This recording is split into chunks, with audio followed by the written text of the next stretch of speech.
제가 학교 근무할 때 교감 선생님이 선생님들에게 자주 하시던 말씀이 있으셨어요. 이제 교감 선생님이 선생님들한테 이런 말씀하세요. 선생님들, 괜히 애들한테 잘 보이려고 잔소리 안 하시는데 그러면 안 돼요. 애들한테 잔소리 하세요. 그 다음 말이 제 가슴에 팍 꽂혔어요. 잔소리가 사람을 만듭니다. 잔소리가 사람을 만듭니다. 이게 그냥 애들한테 뭐 듣기 싫은 소리 막 이렇게 떽떽거리고 그런 것이 아니고, 아이들이 반드시 알아야 할 것, 마땅히 행해야 할 것은 설령 아이들이 좀 듣기 싫어한다고 해도 반드시 얘기해 주라는 거예요. 얘기해 주라는 거예요. 이게 맞는 말씀이죠. 맞는 말씀이에요. 여러분, 아이들이 행해야 하고 마땅히 알아야 될 것을 얘기해 주지 않으면 아이들은 모를 수 있는 거예요. 그렇죠? 그리고 아이들이 뭔가를 잘못하고 있는데 이게 썩 바람직하지 않은데도 불구하고 얘기해 주지 않으면 뭘까요? 아이들은 그렇게 해도 괜찮은 줄로 아는 거예요. 아, 내가 이렇게 잘못된 길로 가도 괜찮은 거구나 라고 얘기하는 거예요. 아주 오래전에 그 연세 사례면, 제가 지금 이름은 정확하지 않은데, 그 사람이 나중에 신문기자하고 인터뷰할 때 그랬대잖아요. 내가 초등학교 때, 그때 뭐 국민학교였지만 아주 그냥 온갖 못된 짓을 다 하고 다녔는데, 그때 우리 담임 선생님이 나보고 그렇게 하면 안 돼 라고 한마디만 해줬었어도 내가 이러진 않았겠죠. 지금 신창원 이렇게 들리는데, 뭐 저도 그렇게 알고는 있는데 제가 아직 정확하게 몰라서. 그런 얘기들이 있어요. 그러니까 말을 해줘야 될 것은 반드시 얘기해줘야 돼요. 들어야 되는 거예요. 여러분, 우리가 처음 말을 배울 때 어떻게 배웁니까? 뭐 학교 가서, 요즘은 어린이집에서 하던데 뭐 기역, 디음, 디귿 뭐 이렇게 하면서 뭐 이렇게 도표 보면서 그리고 말을 배웁니까? 그건 문자죠. 그건 글을 배우는 거예요. 말은 그렇게 배우지 않습니다. 물론 엄마 아빠가 뭐 이때면 엄마 해봐, 아빠 해봐. 그래서 뭐 뭘 먼저 했느냐에 따라서 막 굉장히 이렇게 막 집안 분위기가 달라지잖아요. 아니 맘마, 맘마. 전 세계 공통어가 미음입니다. 그래서 애들은 뭐 이런 거 잘해요, 뭐나. 그런데 그렇게 가르쳐서 애가 말을 배우느냐? 아니에요. 사실은 부모가 그렇게 하는 것은 일부분이에요, 시간적으로는. 그냥 우리는 어떻게 배우느냐? 내가 태어나고 소속되어 있는 그 가정에 엄마, 아빠 하는 말, 가족들이 하는 말을 들으면서 배우는 거예요. 애기 때는 엄마인지 아빠인지 어떻게 알아? 근데 이렇게 생긴 사람과 이렇게 생긴 사람이 서로 뭔가를 주고받아. 근데 여보, 아니면 오빠, 앙, 야이, 이거 다 듣는 거야, 애가. 아, 그럼 이렇게 말을 하나도 해도 되나 보다. 이렇게 하면서 배우는 거예요. 부부간에 대화가 없으면 애가 말 익히기 쉽지 않지. 그냥 눈으로. 그럼 애도 그냥 틱장애가 올 수 있어. 이 말을 그렇게 배우는 거예요. 가족들이 하는 말을 가지고 배우는 거예요. 이게 반복적으로 들려지니까 그게 내 것이 되는 거예요. 왜요? 들은 대로 익히고 들은 대로 말하기 때문이에요. 나아가 듣고 본 대로 말하고 행동하는 법입니다. 이게 교육이에요. 여러분, 무엇을 듣고 보는지는 너무너무 중요합니다. 내가 가르치기 이전에 이미 내가 보고 듣는 게 교육이에요. 그게 가르침이 되는 거예요. 교육의 중요성이 여기에서 있는 거예요. 뭘 듣게 하고 뭐를 보게 할 것인가. 이게 교육이에요. 우린 교육하면 학교 교육만 생각해요. 공교육만 생각해요. 아니요. 여러분, 학교 교육 중요하죠. 근데 학교는 근대의 산물이에요. 학교는 뒤늦게 생긴 거예요. 사실 학교 교육보다 더 중요한 것은 뭐냐? 가정교육입니다. 왜냐하면 가정교육이 가장 인간에게는 초기 단계의 교육기관입니다. 그냥 거기서 시작하는 거예요. 그러니까 가장 직접적이에요. 그리고 아주 자연스러운 것이에요. 학교라는 것은 일단 강제성이 있거든요. 주입식이 있거든요. 가정은 뭐 안 돼! 하지 마! 이렇게도 하지만 그냥 잘하면서 보고 배우는 것 자체가 현장이거든. 그래서 가정교육은 그냥 스며들게 돼 있어요. 부모가 억지로 강요하지 않아도요, 그냥 그렇게 사는 게 그 자녀에게는 스며들게 돼 있어요. 엄마 아빠 사이 좋으면 애한테는 그냥 그게 스며드는 거예요. 엄마 아빠 때문에 걱정하지 않아. 두려워하지 않아. 정서적 안정감이 그냥 생길 수밖에 없는 거죠. 그래서 가정교육은 한 사람의 습관을 만들고요, 그 한 사람의 인품, 성품을 만드는데 결정적인 영향을 줍니다. 나아가서 가정에 있어서, 믿는 가정에게 있어서 또 하나의 중요한 교육기관이 있어요. 그게 뭐냐? 교회입니다.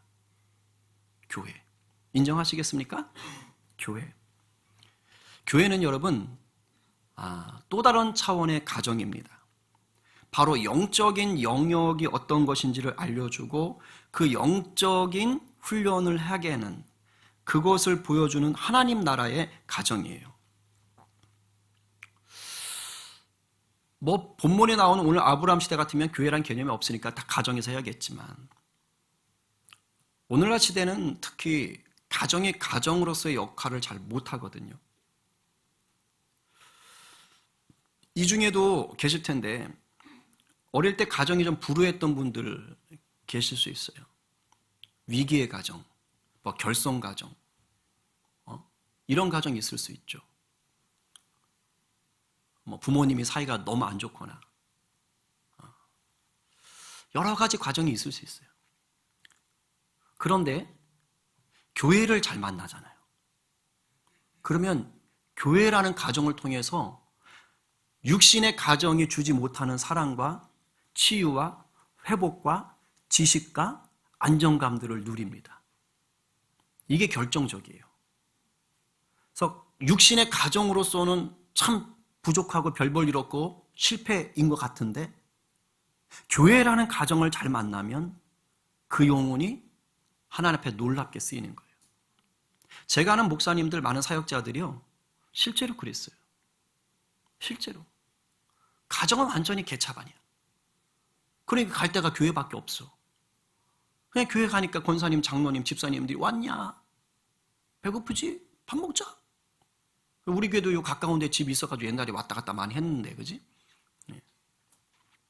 그러니까 가서 밥도 먹고, 오면 친구들 있고, 선생님들이 막 자기 앞에서 재롱도 떨어주고 막, 밖에 나가면 맨날 혼나고 막, 엄마 아빠는 맨날 혼내는데, 교회 오면 엄마 아빠 뻘 되는 분들이 자기 앞에서 재롱을 부리고 있잖아요, 이렇게? 그러니까 이런 것들을 하면서 애가 바뀌는 거예요. 그러면서 너는 특별하단다. 하나님이 너를 사랑하신단다. 집에서는 너 같은 놈 왜 태어났냐? 이런 얘기 듣고 있는데, 교회 오니까 하나님 너를 사랑하신다. 너는 특별하단다. 그리고 막 끌어안아주지. 아니, 나를 끌어안고 울질 않나. 그러니까 이거 어떻게 되겠어요? 그러니까 하나님이 놀랍게 그 영혼을 쓰시는 거예요. 가정은 망가졌는데 교회가 바로 서 있으니까. 그래서 귀하게 서는 분들이 많아요. 일정 부분 저도 그런 시간들을 사실 좀 지내왔고. 여러분, 가정과 교회가 바로 서잖아요. 그러면 우리가 살아가는 사회가, 우리 나라가, 온 세계가 그만큼 선한 영향을 누리게 되는 것입니다. 아멘? 아멘이에요. 하나님의 공의와 사랑을 맛보는 거예요. 가정과 교회가 잘 서면 하늘의 복을 누리는 것입니다. 이게 하나님이 아담과 하와를 창조하셔서 부부되게 하고 가정되게 하신 이유예요. 이것이 아브라함을 하나님께서 부르신 목적이에요. 이것이 바로 저와 여러분들을 예수 그리스도 안에서 부르신 이유가 되는 것입니다. 아멘입니까? 저와 여러분은 모두가 아브라함의 후손입니다. 그렇기 때문에 오늘 나오는 본문은 단순히 이스라엘 민족만을 위한 메시지가 아니에요. 예수 믿는 저와 여러분들을 향한 오늘 하나님의 살아있는 말씀으로 우리 가운데 주시는 것입니다. 아멘입니까? 오늘 본문을 보면 하나님은 아브라함에게 복을 주십니다. 근데 아브라함만 좋으라고 복을 주신 게 아닙니다. 아브라함을 통하여서 온 천하 만민이 복받게 하시려고 복을 주시는 거예요. 이것은 지금 여기 18장에서 언급되는 게 아니고 이미 12장에서 언급이 되는 거예요. 내가 네게 지시할 땅으로 가라. 그래서 하나님께서 그를 불러서 그에게 내가 너에게 복이 되게 하겠다라고 말씀하시는 거예요. 너를 축복하는 자를 축복하고 너를 저주하는 자를 저주하면서 모든 민족이 너로 말미암아 복을 누리게 하겠다라고 하나님이 이미 말씀하시는 것이죠. 오늘 본문에서 한 번 더 얘기를 하는 것입니다. 네, 너무 중요하니까. 그러면서 하나님께서 아브라함이 이 복의 통로가 된다라는 것, 내가 아브라함을 복의 통로로 삼았다라는 것을 보여주는 첫 번째 사인으로서의 사건을 하나 보여줍니다.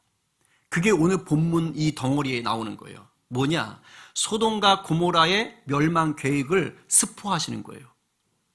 알려주는 것입니다. 오늘 우리가 18절, 19절 읽었는데 바로 앞에 17절에 이런 구절이 있어요. 여호와께서 이르시되 내가 하려는 것을 누구에게? 아브라함에게 숨기겠느냐? 신이신 하나님께서 인간에게 내가 할 일을 내가 혼자 다 할까? 아브라함에게 좀 얘기해 줘야지. 무슨 말이에요? 아브라함은 내 동역자다. 내 동업자다라는 겁니다. 그래서 오늘 18절, 19절 아까 읽었죠? 근데 그 다음부터가 뭐냐? 소돔과 고모라 계획을 말하는 거예요. 지금 소돔과 고모라라는 이 가나안 땅 옆에 있는 이 이방 땅이요. 죄가 너무 무거워요. 심히 무겁다라고 표현하는 거예요. 그래서 지금 심판하실 수밖에 없는 상태입니다. 우리가 그런 거 있잖아요. 자녀가 가끔 잘못하면 어지간한 거는 안 돼! 네! 혼난다! 이런 식으로 대충 넘어가잖아. 그런데 도저히 안 되면 어떻게 되죠? 매를 뽑습니까?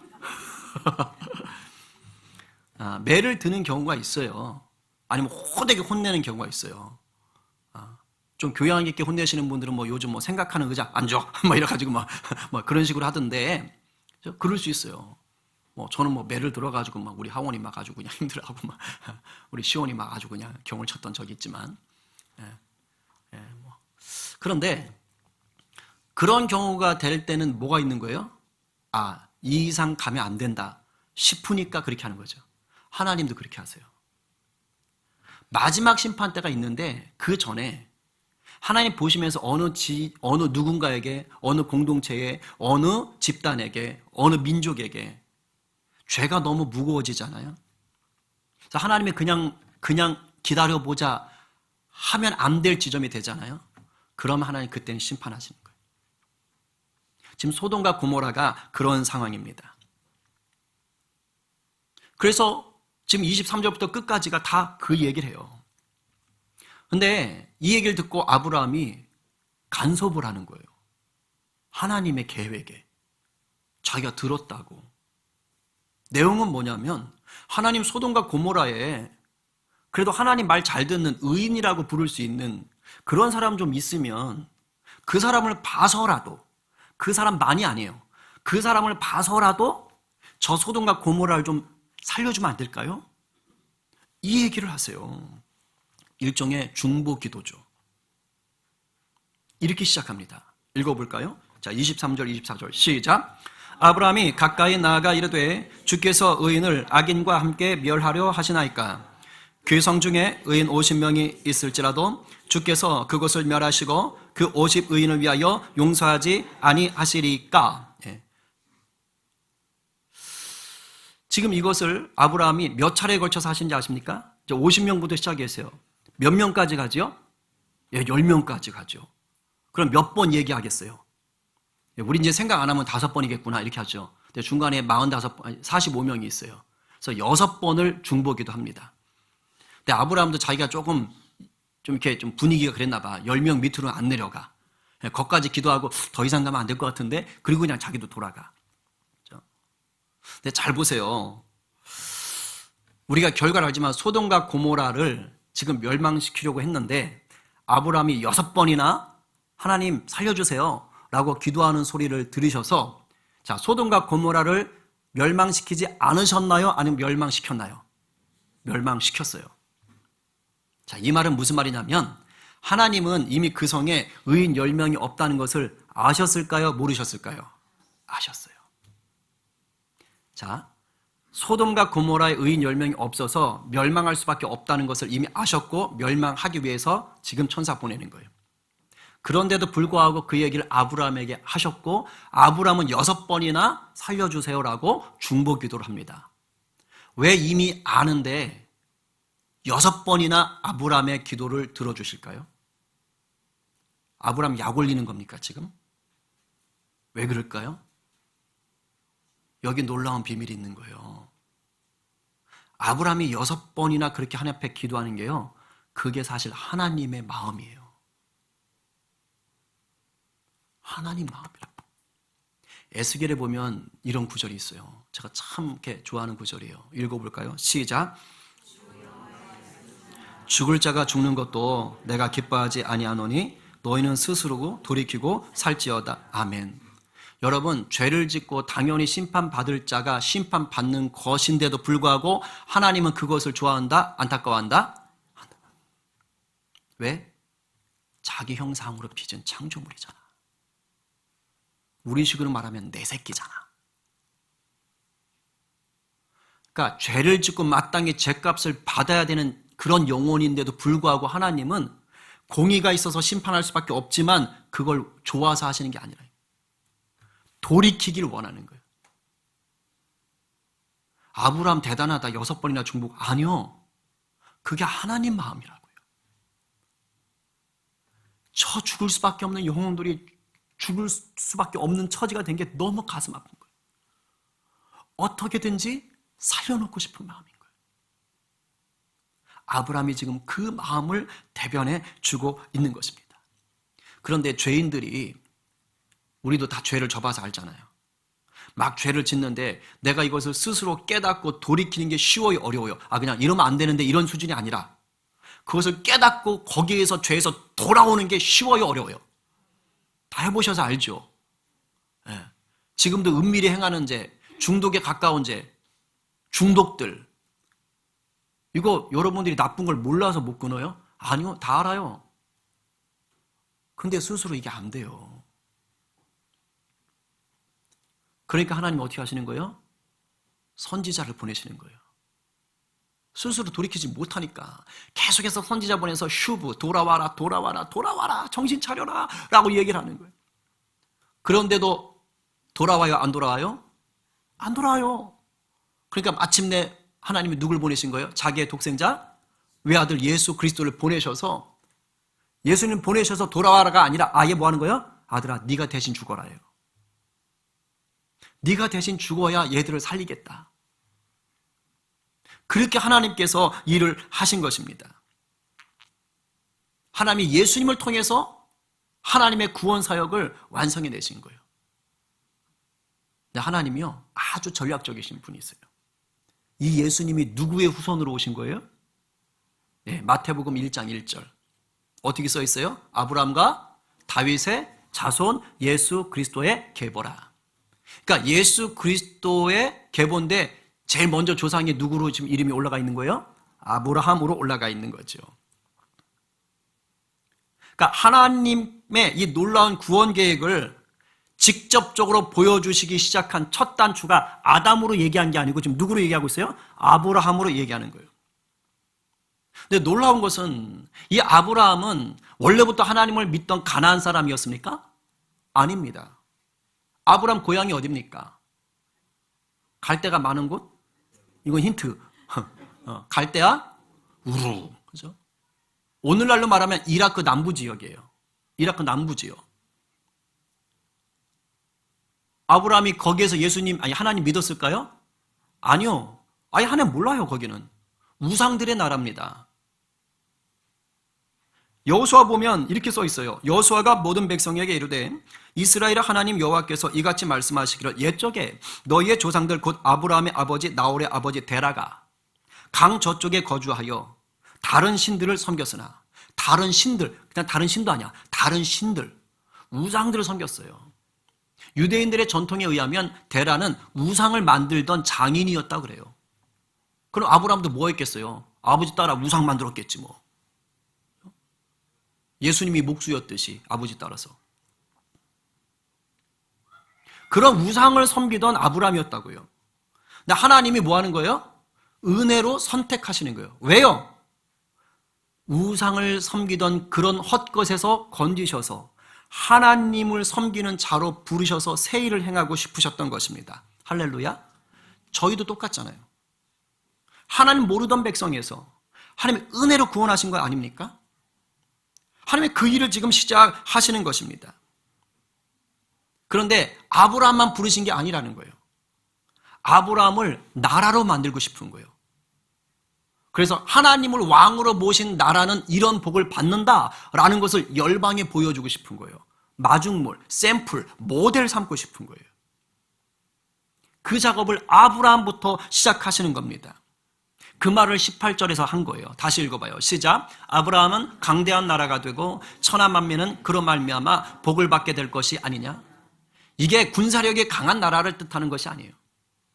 하나님을 주인 삶은 하나님의 보호를 받는 하나님의 능력 가운데 거하는 나라가 될 것이다 라는 것을 말씀하시는 것이죠. 그로 말미암아 어떻게 해요? 그 복을 만민이 받게 될 것이다 라는 거예요. 하나님이 이 일을 행하실 것에 대해서 첫 사인을 뭘 보여줬다고요? 소돔과 고모라.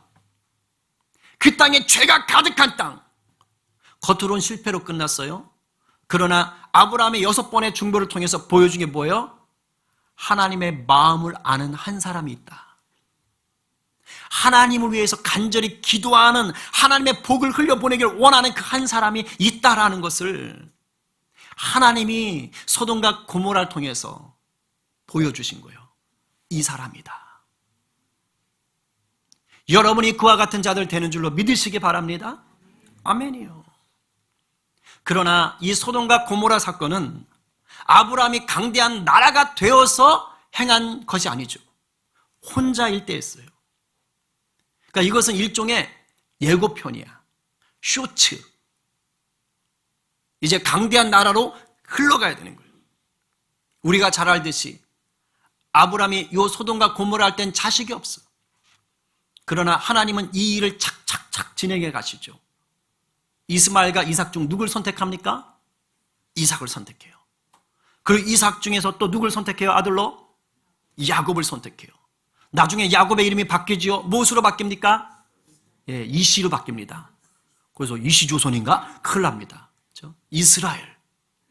그리고 이스라엘 야곱에게서 몇 명의 아들이 나옵니까? 12명의 아들이 나옵니다. 그게 이스라엘의 몇 지파가 되는 것입니까? 12지파로 나가는 것입니다. 아브라함을 통하여 나라가 이루어지는 것을 하나님이 이렇게 흘려보내시는 거예요. 계속해서 후손들이 이어져야 되는 것이죠. 그런데요, 그냥 후손들이 눈덩이처럼 불어나면 그 자체로 인구가 많아지면 무작정 하나님의 나라가 될 수 있나요? 무작정 강대한 나라가 될 수 있습니까? 아니요. 반드시 그 후손들에게 뭔가를 알려줘야 돼요.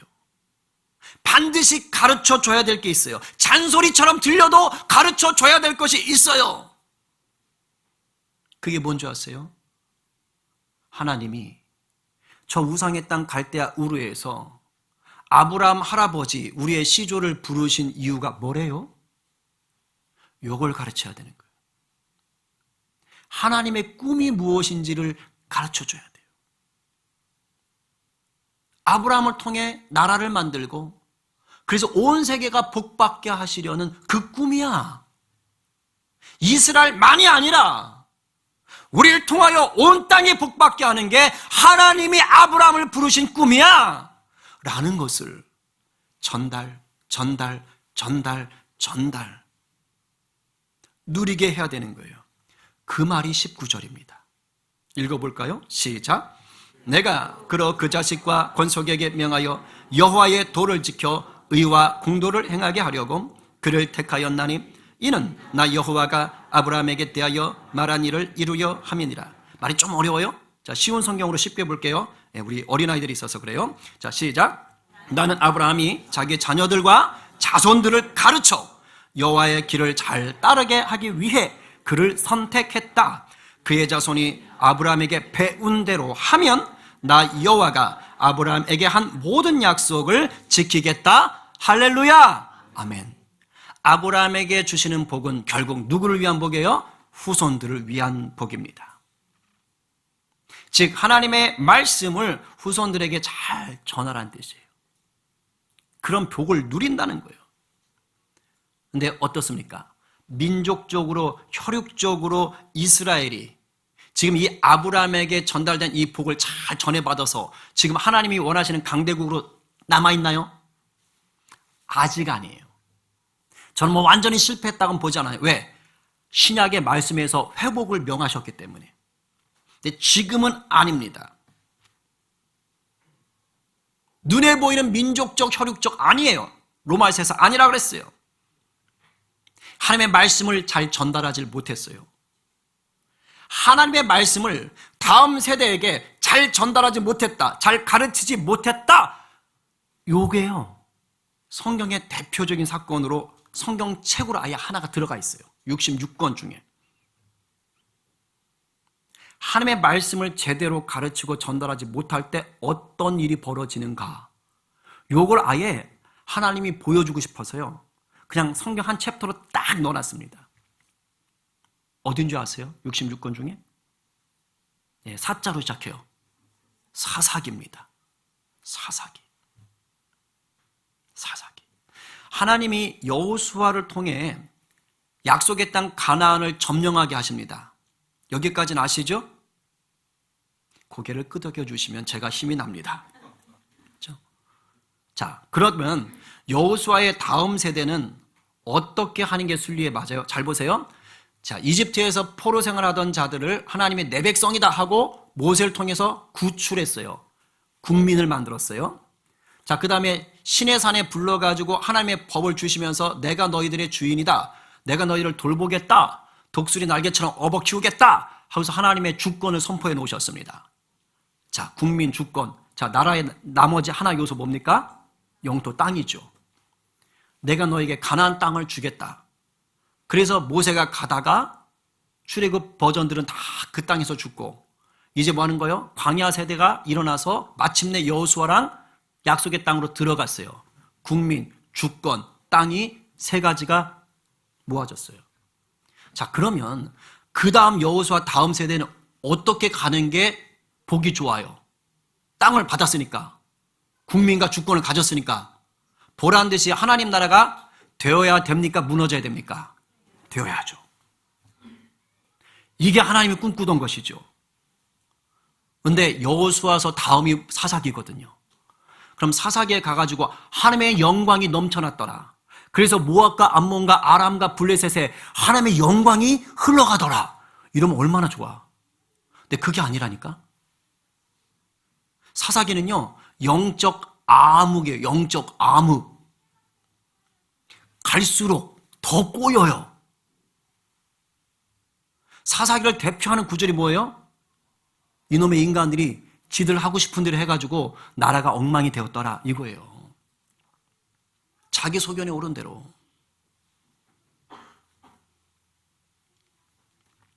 그런데 사사기에 보면 왜 이런 일이 일어났는가를 알려줍니다. 오늘 그게 저와 여러분에게요 무섭게 다가와야 돼요. 이렇게 써 있어요. 읽어볼까요? 사사기 2장 10절 11절 시작. 그 세대의 사람도 다 그 조상들에게로 돌아갔고 그 후에 일어난 다른 세대는 여호와를 알지 못하며 여호와께서 이스라엘을 위하여 행하신 일도 알지 못하였더라. 이스라엘 자손이 여호와의 목전에 악을 행하여 바알들을 섬기며. 무슨 말이에요? 10절에 보니까 여호수아 세대 사람들이 다 죽었다는 뜻이에요. 근데 그 다음 세대가 여호와를 알아요, 몰라요? 즉 뭘 못했어요? 말씀을 가르쳐주질 못했어요. 말씀 전수가 일어나지 못했다고요. 그랬더니 11절에서 어떻게 되는 거예요? 여호와 목전에서 바로 눈앞에서 악을 행했다고요. 가르치질 않았더니 이런 일이 벌어졌다 라는 걸 보여줘요. 여러분 사사기 17장 이후로 가면요 크게 두 가지 사건이 나와요.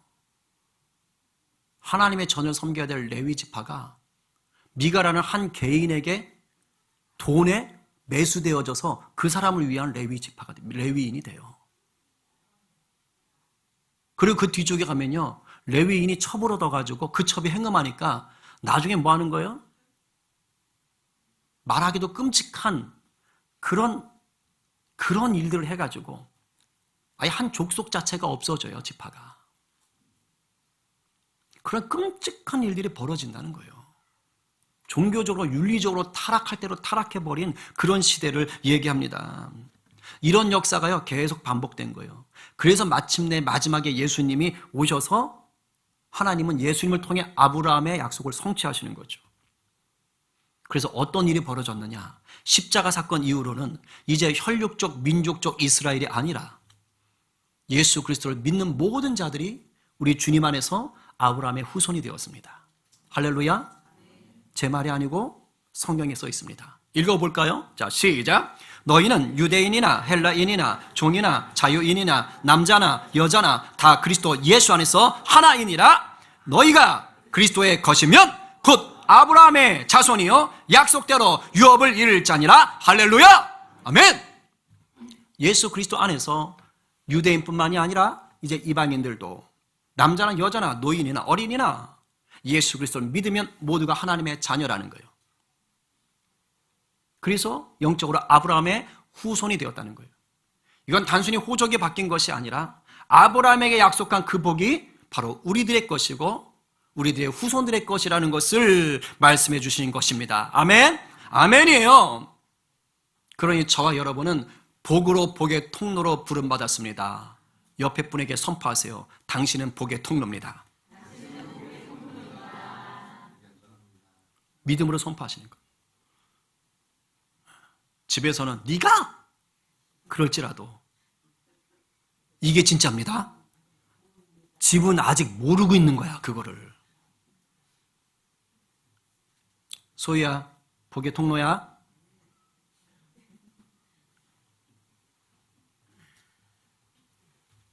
이 말은 우리뿐만 아니라 우리에게 맡겨주신 자녀들도 복의 통로로 부름받았다 아니다. 부름받았다 아니다. 받았다.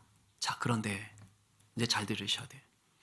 내 자녀들도 복의 통로로 부름을 받았는데 그냥 내가 가만히 있으면 복의 통로를 누린다 못 누린다?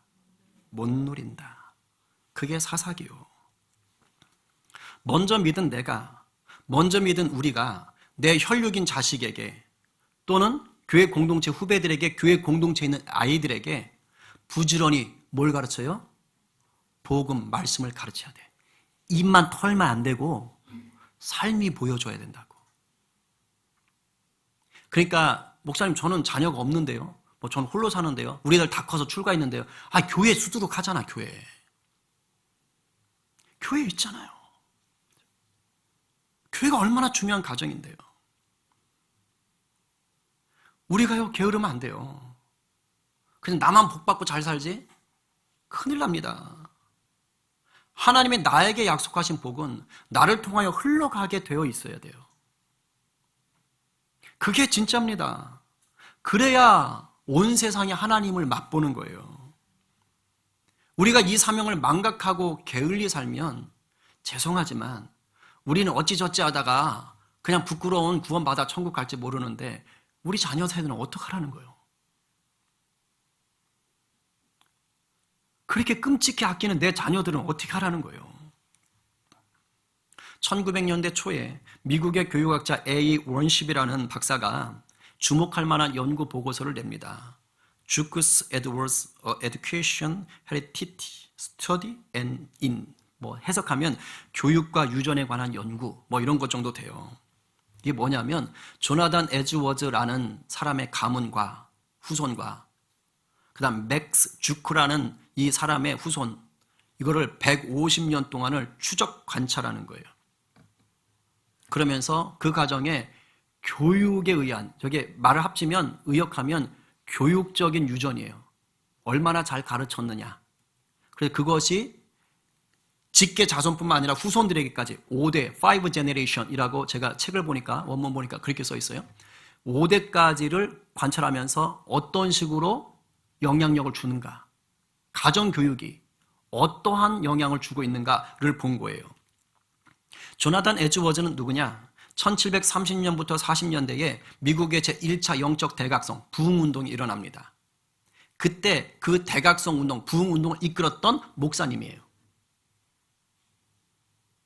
그리고 그 시대에 같이 한 17년 정도 차이 나지만 그 시대를 같이 살았던 사람 중에 맥스 주크, 가명입니다. 실명 쓰긴 좀 그러니까 가명으로 연구를 한 건데, 자, 이 사람은 누구냐? 그 시대에 예수를 믿지 않았던 불신자 가정에 방탕한 사람입니다. 뉴욕에 살던 사람이에요. 150년의 그 후손들을 관찰했어요. 결과가 이렇습니다. 조나단 에즈워즈 가문에서는 부통령이 1명 나왔고, 대학 총장이 13명 나왔고, 교수가 65명 나왔고, 의사가 60명이 나왔고, 판검사가 30명이 나왔고, 글쓰는 저술가가 60명이 나왔고, 목사가 100명 이상이 나왔고, 범죄자는 단 1명도 없었습니다. 반면에 불신자이며 방탕한 삶을 살았던 맥스 주크의 가문에서는 우린 유식하게 홈리스라고 말하고 옛날엔 거지라고 표현했죠. 거지가 310명, 살인범 7명을 포함한, 전 이런 말 처음 들어봤어요. 직업적 범죄자. 범죄가 직업이야.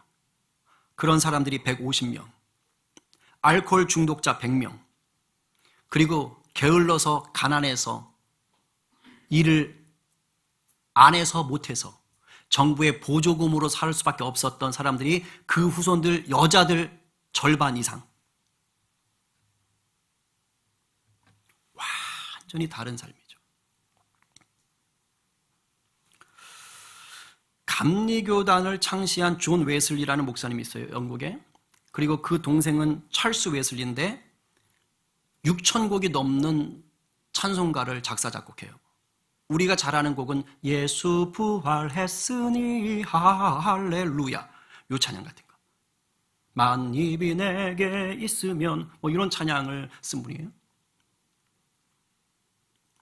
근데 이 형제들의 어머니 이름이 수산나인데 형제가 많았습니다. 19명. 네. 근데 9명은 이제 어릴 때, 예전에는 좀 이렇게 그랬잖아요. 그래서 어릴 때 이제 다 이렇게 좀 죽고 10명을 키우는데, 이 수산나라는 이 어머니가 그렇게 자녀들을 신앙으로 키운 거예요. 일기가 다 있는 거예요. 일기가 어떻게 했느냐, 애가 태어나서 말을 하기 시작하면 주기도문을 외우기 시켰어요. 너무 심해요? 핸드폰 유튜브 보여주는 것보다 나아요. 어차피 애들은요, 이게 주기도문인지 뭔지 몰라요. 성경적인 언어가 들려지면 그게 승리하는 거예요. 인문사역적으로 언어를 점령하는 게 중요한 거예요. 영적으로 더 그렇고요. 주기도문을 외우게 하는 거예요. 그리고 매일 1시간씩을, 아이들 너무 많으니까 하루에 1명씩만 1시간씩 신앙 상담하고 기도해주고, 안 되면 전화라도 해가지고 밥 먹었니? 오늘 말씀 어디 읽었니? 이렇게 물어도 보고. 그렇죠? 이거를 철저하게 했던 거예요. 그래서 이 가문이 영국을 뜨겁게 만드는데 하나님이 귀하게 쓰셨습니다. 명문 가문이 된 거예요. 여러분, 믿음의 명문가요, 그냥 만들어지지 않습니다. 어부가 자녀에게 배를 물려주는 것보다 더 중요한 게 뭔지 아세요? 고기 낚는 법을 가르쳐줘야 되고요, 나침반 보는 법을 가르쳐줘야 되고요, 별자리 보는 법을 가르쳐줘야 되는 거예요. 그래야 그 배 끌고 나가서 고기를 잡을 수 있고요, 그래야 먼 곳에서 길을 잃었을 때 나침반 보고 돌아올 수 있고요, 별자리 보고 올 수 있고요, 폭풍이 일어가지고 밤하늘이 보이지 않을 때 나침반 볼 수 있는 거예요. 배를 물려주는 게 능사가 아니에요. 자식에게 재산, 유산 물려주는 게 능사가 아니라고요. 영적으로 제대로 사는 법을 알려주지 않으면 100억, 1000억 물려줘봤자 그거 10년도 못 가서 다 날려버리기 쉬워요. 영원한 생명 사는 법을 가르쳐야 돼요. 첫째로는 성경적 언어를 가르쳐야 돼요. 말씀이 들려지게 해야 돼요. 우리가 자랄 때보다 지금 아이들 더 힘들어요. 왜요? 미디어의 영향을 너무 받아요. 여러분 핸드폰에 아이들 뺏기지 마십시오. 이제 우리 아이들은요, 저기 지금 시온이도 있잖아요. 우리 아이들 태어나잖아요. AI가 이 아이들의 부모가 되고 지금 하나님이 되게 생겼어요. 그럼 머리를 쓰세요. AI를 통해서 말씀이 들려지게 만드시든가, 정 유튜브를 볼 수밖에 없다면 정말 성경적 콘텐츠들이 아이들에게 다가가게 하든가. 요즘 좋은 거 많아요. 그렇게라도 해야 돼요. 그리고 길을 쓰고 교회에 있게 해야 돼요. 골든타임이 있어요. 요즘은 초등학교 6학년만 넘어가면 교회 끌고 나오기가 쉽지 않아. 예전까진 그래도 고3까지 어떻게 돼봤는데 요즘 제가 물어보니까 힘들대. 골든타임일 때 그때 애들이 정신없고요, 막 그냥 하고 돌아다닌 것 같아도 교회에서 말씀 듣고 그래도 이렇게 선생님들이 끌어안고 기도, 이게 나중에 다 기억나요. 나중에 다 기억나는 거예요.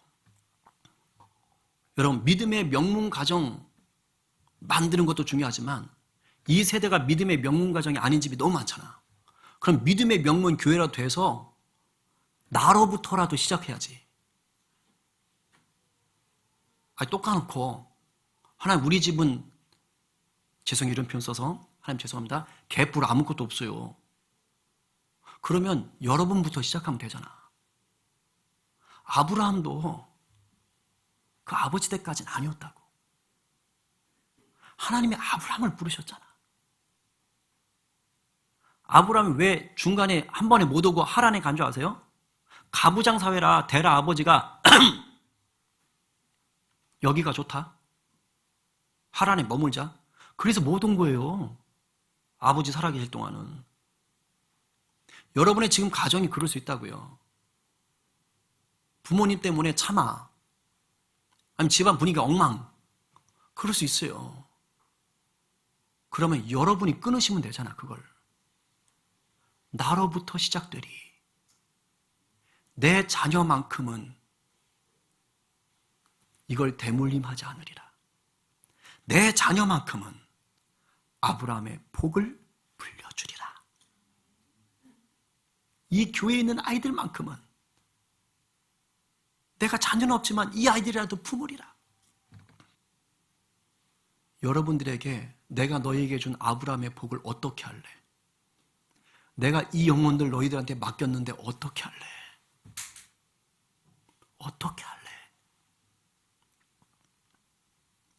혹시 지금 자녀들이 이제는 막 다 커가지고 말 안 듣는다? 낙심하지 마세요. 아직 늦지 않았어. 여러분들의 말이, 삶이 복음이면 돼. 그러면요, 결국 다 돌아와. 특히 어린 자녀들 성경적 언어를 많이 넣어주세요. 말씀이 새겨지면 그 아이가 무너졌을 때 새겨진 말씀이 역사되는 거예요. 포기하지 마세요. 포기하지 마. 여러분, 믿음의 명문 가정, 믿음의 명문 교회 절대 저절로 만들어지지 않습니다.